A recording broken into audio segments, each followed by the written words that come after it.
Good morning then, folks. We head into European trade on Wednesday the 16th of August, on a little bit of a negative morning, certainly in terms of stock markets. You can see Asian stocks slip as China data continues to disappoint. We had the house price index from China printing a negative print, which obviously is not good, as there is a lot of Chinese wealth is tied up in real estate, so the price of houses dropping is not good for the Chinese economy.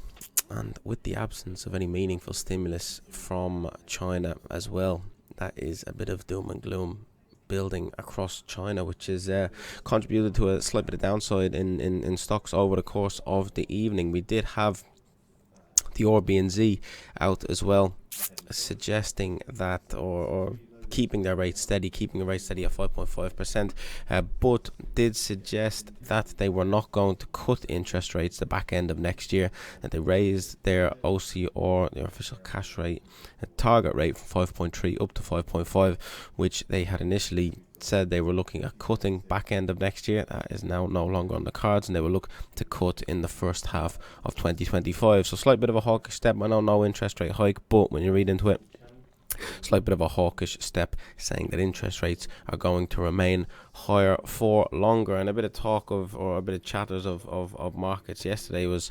bond investors. You can see here bond investors who had positioned portfolios defensively in anticipation of a US recession are adjusting their strategies for a surprisingly resilient economy that will likely keep interest rates higher for longer than they had expected. That is what New Zealand have said overnight. That's what yields have been pushing higher over the last couple of weeks.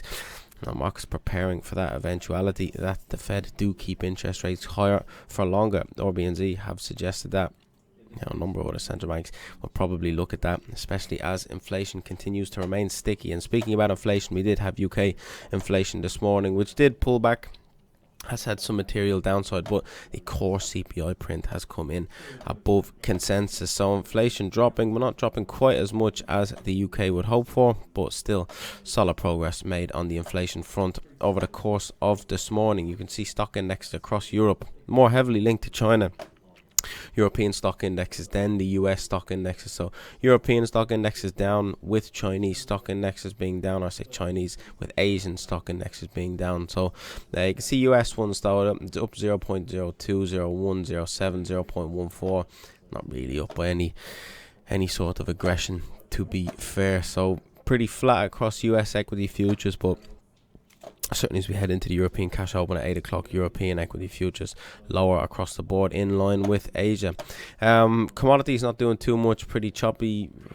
Oil down, understandably off again, further negative Chinese data. With bond yields down yesterday, or we had a spike higher off the back of retail sales yesterday, which didn't really react as the way you would expect. But then what we saw is yields lower, stock index is lower, which is a bit of a safe haven play, which I think is interesting. But now you got yields lower and you've got the US dollar back lower. So the fact that the US dollar is lower across the board plus yields lower is really make too much sense once you see the reaction yesterday. This is more the reaction you would expect to see at this moment in time, with US yields moving the same way as the US dollar. But yesterday we saw US yields moving the same way as equities, which does spark a bit of safe haven flows into the into US bonds.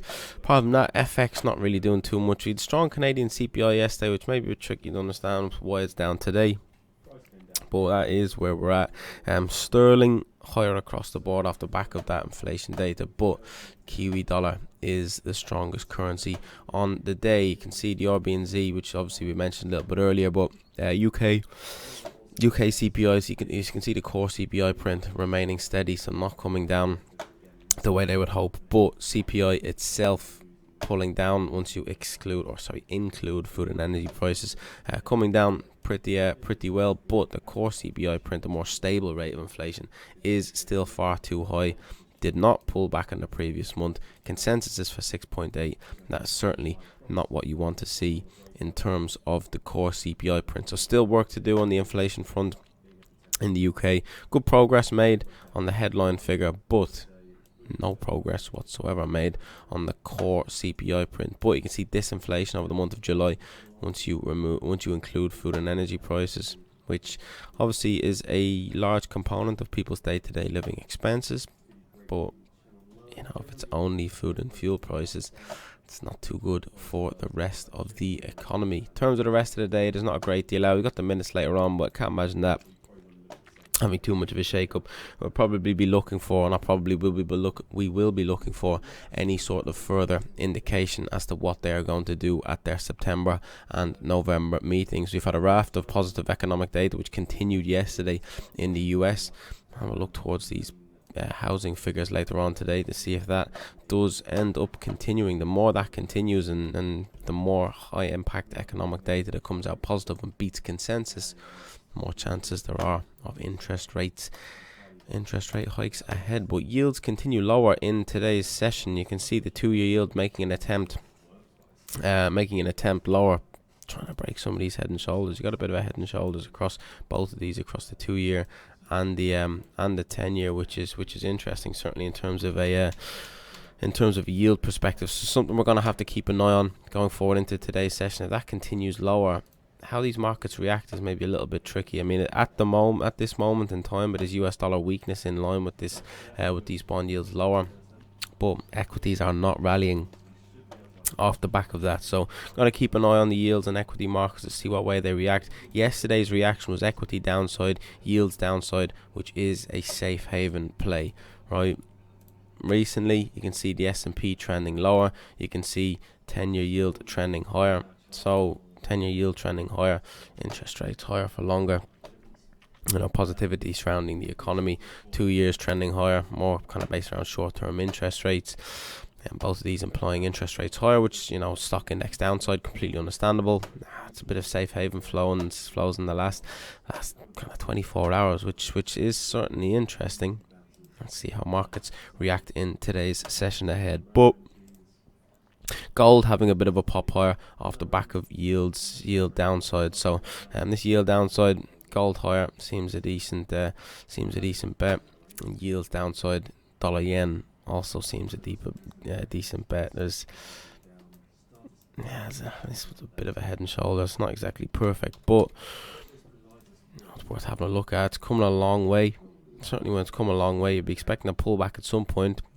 Not many great trades start with that terminology, and certainly in my book anyway, I prefer to be with the trend. But those yields pull back, those yields reverse, this chart will reverse as well, and gold should start to push higher or continue to push higher. Gold pushed higher in yesterday's session, and certainly if yields are down off the back of a bit of a safe haven bid, gold a bit of a safe haven bid plus yields down makes sense for some gold upside. So these yields remain in focus. These continue to push to the downside. Gold upside and dollar yen downside seem the trades to play off the back of that move.